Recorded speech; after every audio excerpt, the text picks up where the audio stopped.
Dulsuman ng gabi po, hapon po sa inyo hapon. Alas 5 na po yung hapon. So yan mga idol, na gumawa po ako ng video kasi yung mga video na ina-upload ko mga idol ay hindi naman talaga ito mukha ko ang ina-upload.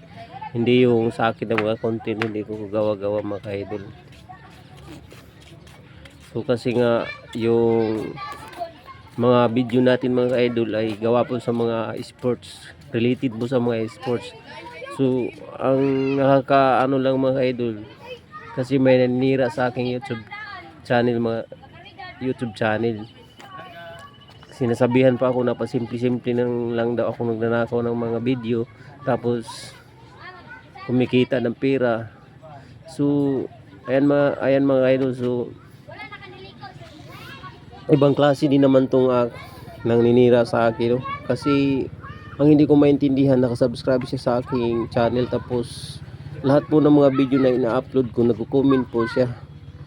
So bakit mo ako kailangan siraan kung nanonood ka naman sa akin mga upload na video?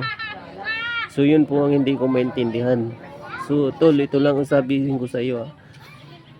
Nagtatrabaho ako ng marangal, wala akong tinatapakan na tao. Kaya ikaw, kung hindi mo gusto yung mga video na ina-upload ko, huwag kang mag-comment ng mga nakakasakit. Kasi alam mo naman na tao lang tayo eh. Minsan hindi natin magugustuhan yung mga comment, pero salamat pa rin sa iyo tol, kasi nakasubscribe ka sa akin channel, tapos nagko-comment ka pa. So salamat pa rin sa iyo.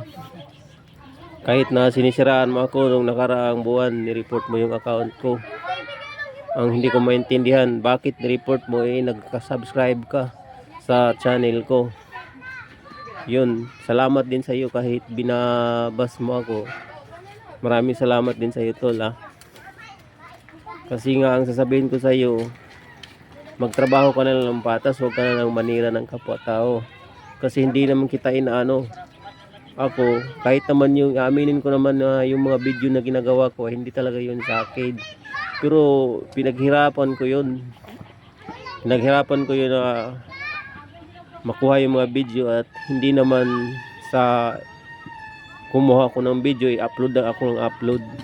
Yung mga video na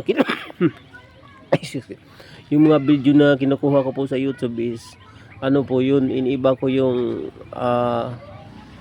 sistema, yung kumbaga may kaibahan na sa mga gawa ko. So kahit naman hindi sa akin, pero hindi ko naman ina-upload ng ditso, may may sistema akong ginagawa.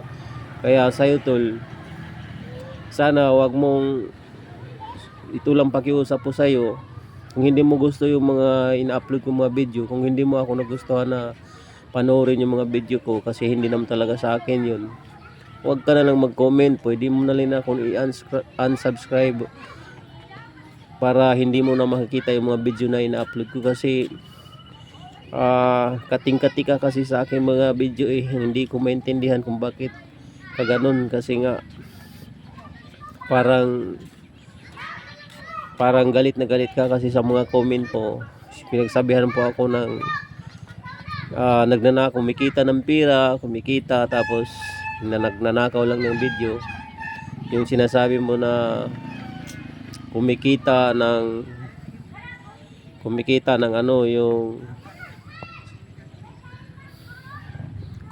ng madalian na hindi pinapawisan, kasi nga yung mga video na ginagawa ko daw ay hindi daw sa akin.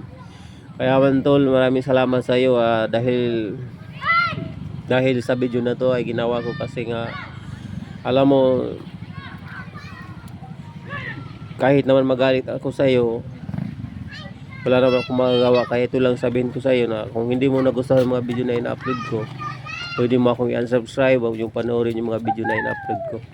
Kasi wala naman akong ginagawang masama, wala naman akong tinatapakan na tao. Kaya maraming salamat sa iyo tol.